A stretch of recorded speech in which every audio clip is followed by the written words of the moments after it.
이번 제도의 핵심은 간병비 본인 부담을 30%대로 줄이겠다는 점입니다. 저는 이 제도는 시행이 된다면 꼭 필요한 의미 있는 변화라고 생각합니다. 그런데 이 내용을 들으시고 그럼 간병인보험 가입할 필요 없나요? 재가보험에 가입해서 현재 매달 100만 원씩을 받고 계십니다. 만약 90세 만기까지 14년 동안 받게 된다면 총 1억 6,800만 원이 되는 거죠.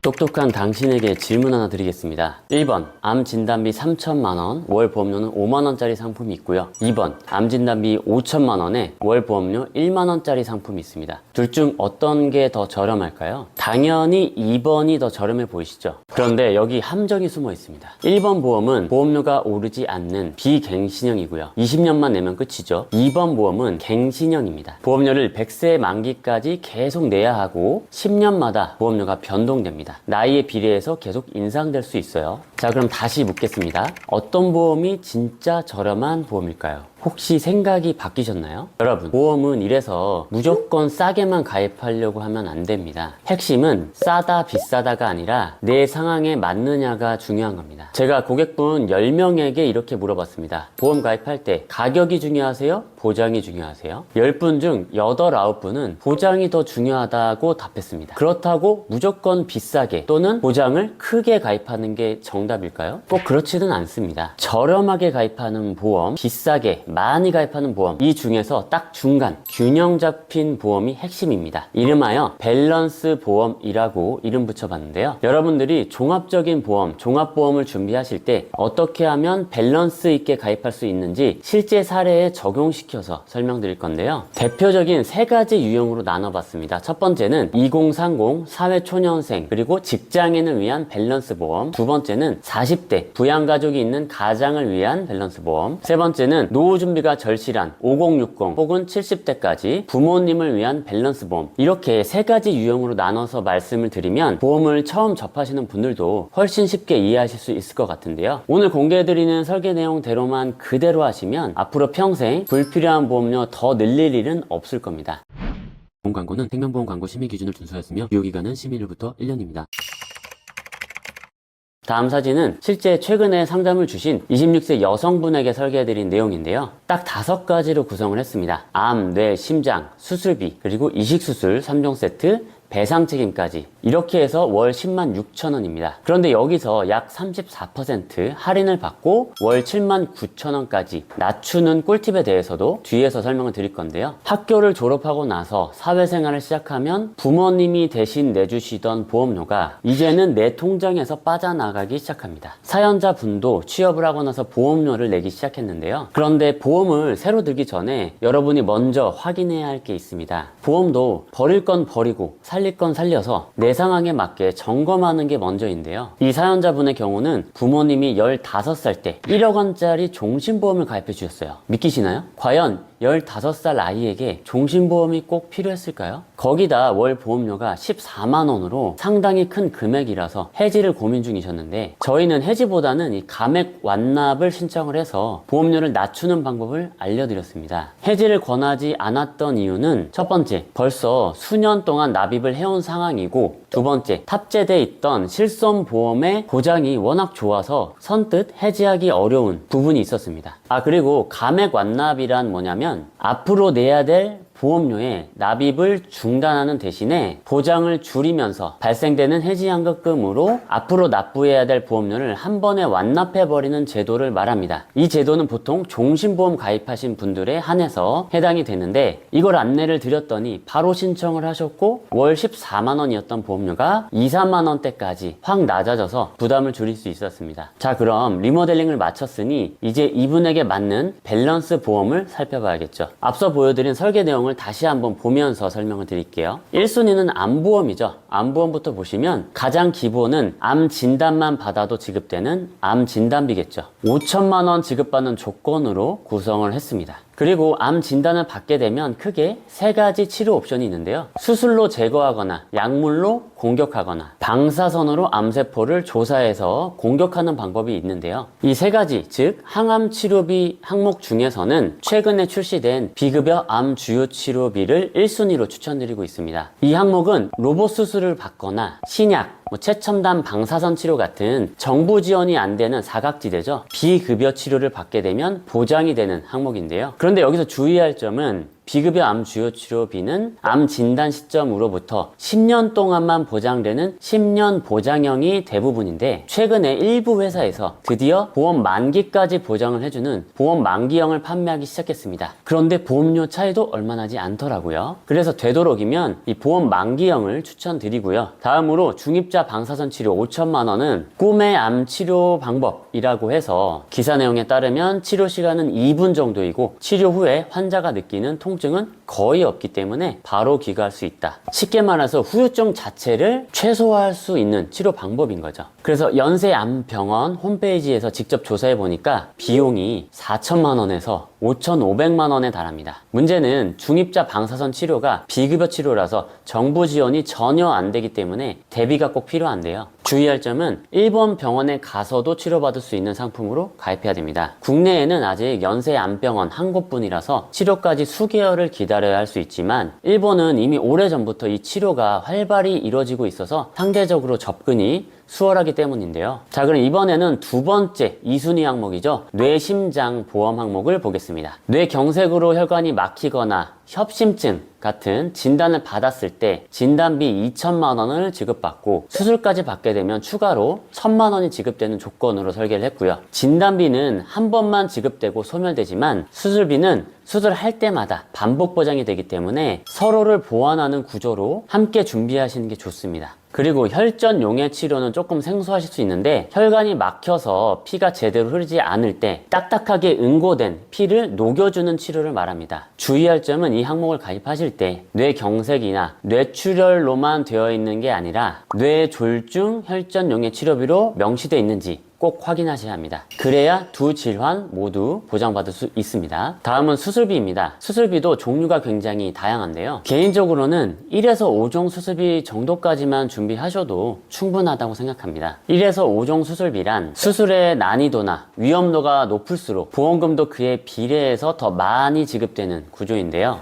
쉽게 설명을 드리면, 집에 비상약 없다고 큰일 나는 건 아니지만 막상 다쳤을 때 약 하나 있으면 든든하죠. 수술비 보험도 그 정도 입니다. 실제로 암 로봇 수술에 1,000만 원 가까이 보험금을 받은 사례도 있었습니다. 꼭 부담을 감수하면서까지 가입하실 필요는 없지만, 예산이 허락을 한다면 분명히 도움이 되는 보험이니까 고려해 보시면 좋을 것 같고요. 다음은 4번 이식수술 3종 세트입니다. 이 중에 조혈모 세포 이식은 백혈병 치료에 사용되는, 혈액암 치료에 사용되는 대표적인 수술인데요. 이 세 가지 항목을 다 합쳐도 보험료는 저렴한데 지급되는 보험금이 크다 보니까 추가하면 좋은 항목 정도로 이해하시면 되겠습니다. 마지막 5번째, 가족 일상생활 배상 책임 항목인데요. 상대방에게 피해를 주었을 때 1억 원 한도 내에서 보험사가 대신 배상을 해줍니다. 저는 가족 1배책 이 항목은 필수 보험이라고 생각을 하는데요. 몇 가지 예시를 들어드릴게요. 첫 번째는 화재 사고입니다. 요리를 하다가 실수로 화재가 났는데 옆집이나 윗층까지 불이 번져서 수억 원의 피해가 발생하는 경우, 요즘에 아파트 사시니까 이런 경우 발생할 수 있죠. 그리고 두 번째, 자전거 사고. 자전거를 타고 가다가 사람을 치거나 자동차가 파손된 경우. 세 번째, 아랫집으로 물이 누수가 돼서 아랫집에 피해가 발생한 경우. 대표적인 게 보일러 배관이 누수가 되는 경우죠. 네 번째, 내가 키우던 반려견이 산책을 하던 중에 행인을 물어서 다치게 한 경우. 예전에 슈퍼주니어 최시현 씨 애완견이 사람을 물어서 큰 사고가 났던 적이 있었죠. 이런 경우도 보상이 됩니다. 자, 이런 식으로 몇백만 원부터 수천만 원, 많게는 억 단위에 이르는 경제적 손실을 이 보험으로 커버할 수 있다는 사실이 놀랍지 않으신가요? 보험료 몇천 원 안 하니까 반드시 가입해 두셨으면 좋겠습니다. 자, 이렇게 5가지로 구성한 종합보험의 보험료는 10만 6천 원이라고 말씀을 드렸죠. 여기서 약 34% 저렴하게 해서 7만 9천 원까지 낮추는 방법을 소개해 드릴게요. 혹시 무사고 할인이라고 들어보셨나요? 과거 10년 동안에 특별한 입원, 수술력이 없으면 최대 34%까지 할인이 가능한데, 만약 예를 들어서 7년 6개월 전에 입원력이 있었다면 7년형으로 할인받고 가입도 가능합니다. 그래서 가입하시기 전에 무사고 할인이 적용되는 상품인지 반드시 확인해 보시고 가입하세요. 저는 아들 2명을 둔 40대 가장입니다. 개인적으로 이 40대가 가장 중요한 시기라고 또 생각을 하는데요. 왜냐하면 주택 관련 대출금, 자녀 교육비, 생활비 등등 가족 전체의 생활이 저한테 달려있기 때문입니다. 다음 사진은 제가 실제 가입한 보험들을 최근에 출시된 상품들에 적용을 시켜서 재구성한 내용입니다. 첫 번째, 종합보험 먼저 보겠습니다. 큰 틀에서 앞서 소개해드린 2030 직장인 설계 내용과 큰 차이는 없는데요. 다만 암 진단비는 3천만 원으로 낮췄죠. 그 이유는 가입 당시 전체 보험료의 상한선을 제가 17만 원으로 정했는데 암 진단비 보험료가 예상보다 너무 높아서 살짝 조정을 하면서 저만의 밸런스 보험을 설계해 봤습니다. 그런데 암 진단비 3천만 원은 부족하지 않나요? 라고 생각하실 수 있어요. 그래서 이 부분은 다음 사진을 보면서 설명을 드릴게요. 저는 첫 번째, 종합보험을 메인으로 하고 서브용으로 20년 갱신형 상품을 추가했습니다. 이렇게 한 이유는 첫 번째, 사망보험금이 필요했습니다. 외벌이 가장에게 사망보험금은 꼭 필요하지만 이걸 종신보험으로 준비하게 되면 물론 보장보험은 길겠지만 보험료 부담이 너무 커집니다. 그래서 저희 집 막내가 독립할 때쯤 제가 60세가 되는 시기를 기준으로 잡았습니다. 지금부터 20년간 보험료가 변동되지 않는 20년 갱신형으로 준비를 한 거고요. 여기에 암 진단비를 3천만 원을 추가했는데 암 진단비 3천만 원에 대한 보험료는 월 11,000원밖에 안 하고요. 사망보험금 1억 원에 대한 보험료는 14,000원밖에 안 하죠. 두 가지를 다 합쳐봐도 월 26,000원이면 충분한데요. 결론적으로 가장으로서 60세까지는 책임을 다하기 위해서 이 사망보험금과 암보장을 한층 더 두텁게 저만의 전략을 세운 겁니다. 그리고 마지막으로 40대라면 대부분 운전을 하기 때문에 운전자 보험은 하나쯤 가지고 계실 거예요. 근데 문제는 많은 분들이 운전자 보험을 고르실 때 싸게 가입하는 것만 너무 중요하게 생각하시더라고요. 그러다 보니까 교통사고 처리 지원금, 변호사 선임 비용, 벌금 이렇게 세 가지만 넣고 끝내는 경우가 많습니다. 하지만 저는 거기에 더해서 상해 후유장애나 상해 입원 일당, 상해 수술비 등과 같은 상해 보장도 같이 챙겨서 가입을 했는데요. 몇 달 전에 있었던 실제 사례를 소개해드리면 저희 팀의 박경태 팀장님이 조기 축구를 하다가 넘어져서 쇄골이 부러지는 사고가 있었습니다. 수술을 받고 약 3주간 입원을 하게 됐는데 외벌이 가장이면서 보험설계사처럼 계약직이거나 혹은 자영업자 같은 분들의 경우에는 일을 못하는 동안 소득이 줄어드는 게 가장 큰 리스크입니다. 그런데 박 팀장님은 운전자 보험에 상해 입원 일당 3만원과 상해 수술비 100만원 등과 같은 보장을 넣어둔 덕분에 끊긴 소득을 보완하면서 마음 놓고 치료에 집중할 수 있었고요. 그리고 상해 보장을 운전자 보험에 추가를 하시면 보험료도 저렴하니까 필요하신 분들이라면 꼭 챙기시기 바랍니다. 이렇게 해서 40대 가장을 위한 밸런스 보험 전략을 정리해보면 첫 번째, 종합보험을 구성할 때는 암, 뇌, 심장 3대 질병이 1순위고요. 그 다음 1에서 5종 수술비까지 고려해보시고 놓치시면 안 되는 배상책임, 이특약은 없으시면 꼭 추가해서 가입하세요. 두 번째, 서브 플랜으로 리스크가 큰 소득 구간 시기를 더 두텁게 설정을 하세요. 정기보험으로 하셔도 되고 20년 갱신형 혹은 30년 갱신형 상품을 활용하시면 됩니다. 세 번째, 운전자 보험 상해 보장도 중요합니다. 외벌이 가장이거나 운전이나 운동이 잦은 분들, 많은 분들은 상해 보장을 함께 넣어서 가입하시는 걸 적극 권장합니다.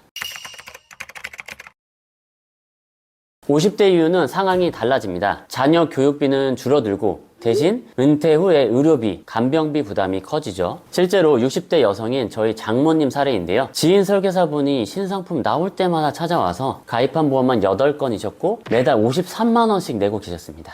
이 연령대 분들이 가장 많이 겪는 문제는 첫 번째, 보험이 효율적이지 않다는 점이죠. 거절을 잘 못하시니까 하나씩 가입하다 보니 중복은 늘어나고 보험료는 많이 내는데 꼭 필요한 보장은 빠져있는 경우가 많습니다. 두 번째, 보험이 만능이라고 착각하는 경우입니다. 나이 들어서 아플 게 많을 거라는 막연한 두려움 때문에 불필요하게 보험을 과도하게 가입하다 보면 정작 노후 자금이 줄어드는 아이러니한 상황이 발생합니다. 그래서 우선적으로 해야 할 일은 바로 기존 보험에서 불필요한 보장들을 정리하는 건데요. 이러한 과정 없이 새로운 보험을 계속 덧붙이는 건 모래성 위에 집을 짓는 것과 같습니다. 언젠간 무너집니다. 실제로 저희 장모님의 경우도 그렇게 해서 월 보험료를 53만 원에서 30만 원대로 줄여들었고요. 간병인 사용일당 보험을 월 38,000원에 추가했습니다. 일반적인 병원에 입원한 후에 간병인을 사용했을 때 하루 10만 원, 그리고 요양병원에서는 하루 6만 원씩 지급되는 조건인데요. 이 상품은 다른 보험사보다 보험료가 다소 비싼 편이지만 추천드리는 이유가 있었습니다. 대부분의 보험사가 간병인 보장을 6개월까지만 해주는데 C 보험사는 요양병원에서 1년, 2년 이상 장기 입원을 하더라도 계속 보장이 가능하기 때문입니다. 꼭 이런 상품이 아니더라도 간병인 보험 중에서는 체증형으로 계속 늘어나는 상품도 있으니까요. 상품을 비교해보고 나한테 맞는 상품을 선택하는 게 정말 중요합니다. 그리고 저는 간병인 보험 추천을 드릴 때 일반 병원보다도 요양병원에 집중하라고 말씀을 드리는데요. 실제 저희 고객 중에서 한 분은 자궁암 진단을 받으셨는데 대학병원에 병실이 없어서 1, 2주 만에 퇴원을 하시고 현재까지 약 6개월 동안 요양병원에서 치료를 이어가고 계십니다. 중요한 건 요양병원에서는 대체로 공동 간병인이라는 제도를 많이 활용하는데요. 여러 환자가 간병비를 n분의 1로 나누어서 한 명의 간병인이 여러 명을 같이 돌보는 방식입니다. 그래서 간병인 보험을 가입하신 분들이 요양병원에 입원했을 때 실제로 보험금을 청구하는 사례가 굉장히 많습니다. 자, 그런데 최근 정부가 요양병원 간병인 급여화 제도를 발표했죠. 이번 제도의 핵심은 간병비 본인 부담을 30%대로 줄이겠다는 점입니다. 저는 이 제도는 시행이 된다면 꼭 필요한 의미 있는 변화라고 생각합니다. 그런데 이 내용을 들으시고 그럼 간병인 보험 가입할 필요 없나요? 라고 묻는다면 저는 여전히 필요하다고 생각합니다. 왜냐하면 정책만으로는 한계가 있고 이 간병인 리스크 자체가 워낙에 굉장히 큰 대형 리스크이기 때문인데요. 기사에 따르면 요양병원은 서비스의 질을 높이기 위해 6인에서 8인실을 4인실로 바꿔야 한다. 지원에서 벗어난 800여 개 요양병원에 있는 중증 환자들과 가족들의 부담은 바뀌는 게 없다. 현재 공동 간병 형태로 6인실의 경우 환자 1인당 50에서 60만 원 정도의 간병비를 부담하고 있다. 정부안에 따라서 4인실로 바뀌면서 간병인도 늘면 급여화로 지원을 받아도 실제 환자 부담은 별 차이가 없을 것이라고 말했다. 그 외에도 설명한 부분은 많지만 내용이 너무 길어지니 이 부분은 나중에 제가 따로 영상을 만들어서 올려드리도록 하고요. 다시 돌아와서 간병인 보험은 요양병원이나 일반 병원에 입원한 상태에서 간병인을 사용할 때 보장이 된다고 말씀을 드렸는데요. 그런데 이런 경우도 있을 수 있죠. 저는 집이 더 편해요. 요양보호사를 집으로 불러서 케어받고 싶어요. 또는 저는 가족이나 형제가 없어 나이 들면 요양원에 들어갈 가능성이 높을 것 같아요. 이렇게 각자 상황에 따라 생각이 다를 수 있는데요. 특히 재가 급여 서비스, 즉 집에서 요양을 받는 경우가 굉장히 많습니다. 보건복지부 자료에 따르면 재가급여 이용자의 53.5%는 건강 악화 시에도 재가 생활을 유지하기를 희망하였고 거주를 희망하는 곳은 현재 살고 있는 집 49.8%로 높게 나오기도 했는데요. 2명 중 1명은 집을 선택한 거죠. 다행히 이런 분들을 위한 맞춤형 상품, 바로 재가급여 보험이 보험사에서도 출시가 됐습니다. 저는 개인적으로 이 치매 보험보다 재가급여 보험을 더 권해드리고 싶은데요. 재가급여 보험은 국가에서 인정하는 장기 요양 등급 판정을 받으면 보장이 되는데 치매, 허리 디스크, 무릎 관절염 등으로 일상생활이 불편해져서 누군가의 도움이 필요할 때 등급 판정을 받을 수 있습니다. 실제 사례로 76세 여성분이 재가보험에 가입해서 월 100만 원을 받을 수 있는 조건이셨는데 이분이 장기요양 4등급 판정을 받아서 현재 매달 100만 원씩을 받고 계십니다. 만약 90세 만기까지 14년 동안 받게 된다면 총 1억 6,800만 원이 되는 거죠. 치매보험보다도 보장 범위도 넓고 생활비처럼 보험금이 매월 따박따박 나와서 연금 받는 것 같다라고 하시는 분도 계시더라고요. 자, 그럼 5060 부모님들을 위한 밸런스 보험 내용을 잠깐 정리하겠습니다. 첫 번째,